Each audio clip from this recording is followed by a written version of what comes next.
ರಾಮಾಚಾರಿಯನ್ನ ಉಳಿಸಿಕೊಳ್ಳಲು ಒಂದು ಪ್ಲಾನ್ ಅನ್ನ ಮಾಡಿದ್ದಾಳೆ ಇದೀಗ ಚಾರು.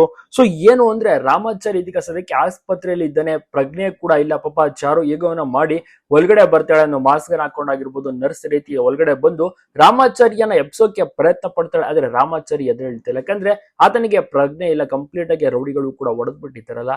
ಸೊ ಪ್ರಜ್ಞೆ ಇಲ್ಲದಂತ ರಾಮಾಚಾರಿಗೆ ಯಾವ ರೀತಿಯ ಒಂದು ಟ್ರೀಟ್ಮೆಂಟ್ ನ ಕೊಡಿಸ್ತಾಳೆ ಎನ್ನುವಂತ ಚಾರು ಒಂದು ಕಡೆ, ಆದ್ರೆ ಇನ್ನೊಂದು ಕಡೆ ಒಂದು ದೇವರ ಮೊರೆ ಹೋಗಿದ್ದಾಳೆ. ಜೊತೆ ಗುರುಜಿನೇ ಇದಕ್ಕೆಲ್ಲ ಒಂದು ಪರಿಹಾರವನ್ನ ಕೊಡೋಕೆ ಸಾಧ್ಯ. ಹೀಗಾಗಿ ಗುರುಜಿ ಹತ್ರ ನಿನ್ನ ಕರ್ಕೊಂಡು ಹೋಗ್ಬೇಕೇನಾದ್ರೂ ಮಾಡಿ, ಗುರುಜಿನೇ ನಿನ್ನ ಮೇಲೆ ಆಶೀರ್ವಾದವ ಕರುಣೆಯನ್ನು ಕೂಡ ತೋರಿಸ್ಬೇಕು ಅಂತ ಕೂಡ ಇದೀಗ ಈ ಒಂದು ಉಪಾಯವನ್ನು ಕೂಡ ಮಾಡ್ತಿದ್ದಾಳೆ. ನನಗೆ ಇರುವಂತ ಒಂದು ಕೊನೆ ಉಪಾಯ, ಕೊನೆಯ ದಾರಿ ಇದು.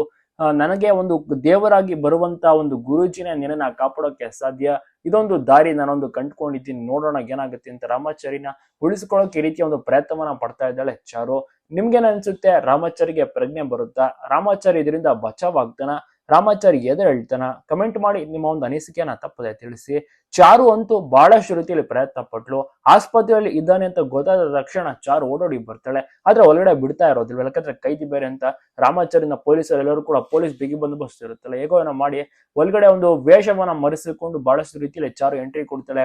ಒಟ್ಟಿನಲ್ಲಿ ಒಂದು ಒಳಗಡೆನೆ ಬರ್ತಾಳೆ, ಅಂದ್ರೆ ರೂಮ್ ನಲ್ಲಿ ICU ನಲ್ಲಿ ಇಟ್ಟಿರ್ತಾರಲ್ಲ ರಾಮಾಚಾರಿನ, ಒಳಗಡೆ ಬಂದು ಚಾರು ಕೂಡ ನೋಡಿ ರಾಮಾಚಾರಿನ ಕೂಡ ಮುದ್ದಾಡಿದ ನಂತರ ರಾಮಾಚಾರಿಗೆ ಎಚ್ಚರ ಇರೋದಿಲ್ಲ, ಆದ್ರೂ ಕೂಡ ರಾಮಾಚಾರಿ ಎದ್ದೇಳು ಮಾತನಾಡುತ್ತಲ್ಲ, ತುಂಬಾನೇ ಗೋಗರಿತಾಳೆ ಚಾರು. ನೋಡೋಣ ಯಾವ ರೀತಿ ಉಪಾಯವನ್ನ ಮಾಡ್ತಾಳೆ ಚಾರು ಅಂತ.